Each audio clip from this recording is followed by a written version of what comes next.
What's up, guys? I'm here. So just yesterday we got to know the prices for the Pixel 7 and 7 Pro, and turns out they are UND launching the Pixel Watch along with the Pixel 7 lineup. But we have the prices for the watch as well as the Buds Pro 2nd generation. That will launch alongside the Pixel 7. Starting things off with the Pixel Watch.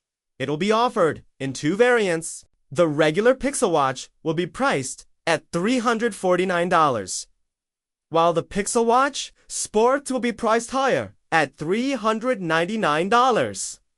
Now, this is not the first time we're hearing these numbers. In fact, earlier this month, we saw a report from Android Police that claimed the same pricing for both the watches, and turns out that report was accurate.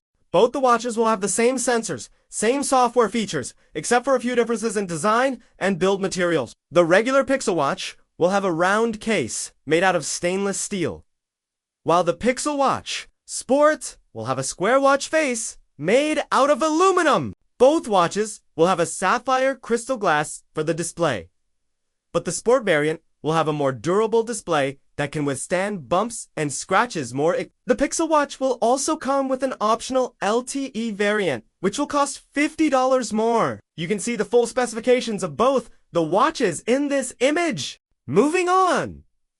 The Pixel Buds Pro will be launched alongside the Pixel 7. But unlike its predecessor, which was launched in October, the second generation of the Pixel Buds Pro won't see a steep price cut. They will continue to be priced at $199, just like the original Pixel Buds Pro. And to be honest, given the amount of improvements Google has brought to the new Buds, this is actually good news. First, they have better sound thanks to a custom audio driver. Second, the battery life has seen a massive improvement. While Google hasn't mentioned the exact battery life, they said it's more than the previous generation by a significant margin. Third, the active noise cancellation is now twice as effective as before. And lastly, they are IP64, rated against dust and sweat. All these improvements for the same price is definitely a win for everyone. With that said, we also have some new official renders of the Pixel 7 and 7 Pro that show the handsets from all angles. And honestly, it doesn't reveal anything we didn't know already. But I like how clean these images look compared to the muddy renders we saw a couple of days ago. So, here they are. Now, recently we saw that the Pixel 7 Pro is getting a new power management chip from Samsung. It's called the ISOCELL JN1 and S. Samsung S. First ever dedicated mobile AP. Dedicated for the power management IC. We don't know exactly why Google decided to use this chip, but analysts believe that since Samsung is a huge customer of TSMC, they probably asked them to make the ISOCELL JN1 on their advanced 4nm nodes. That would allow Samsung to produce chips for other Android OEMs as well, including Google.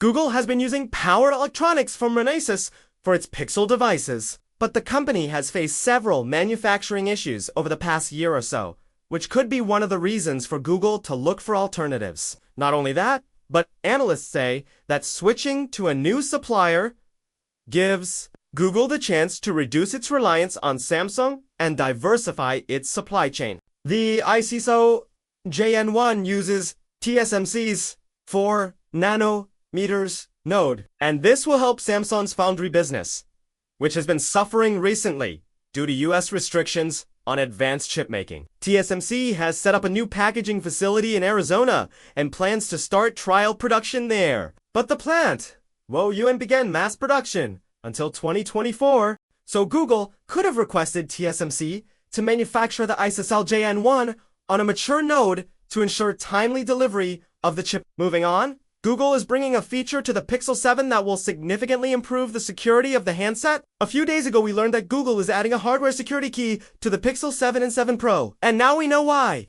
The security key is basically a physical key that you can attach to the phone or keep it on your keychain, and you need to plug it into the USB-C port to unlock the phone. You cannot unlock the phone without having the key plugged in. This adds an extra layer of security to the handset and prevents unauthorized access, even if someone manages to guess the PIN or password. Google is calling it Titan M2, and it is essentially a dedicated chip that securely stores users' biometric data, such as fingerprints and data related to the phone S encryption keys. The Titan M2 chip itself is physically tamper-evident and isolated from the rest of the system on chip to prevent attackers from gaining access to sensitive information, even if they manage to infiltrate the device. The best part is that Google won't charge you extra for the security key. It will be included with the handset at no additional cost. Next, while on the surface, the Pixel 7 doesn't bring any major changes. A recent benchmark confirms that it packs a significantly more powerful processor. The Pixel 7 has scored 10,338 points in Geekbench 5. For those who don't know, the Pixel 6 scored 8,999 points in the same test, which means the Tensor G2 for the Pixel 7 is about 15% faster than the Tensor chip. Of course, it's just a single core performance, but seeing a nearly 15% jump in performance is quite impressive.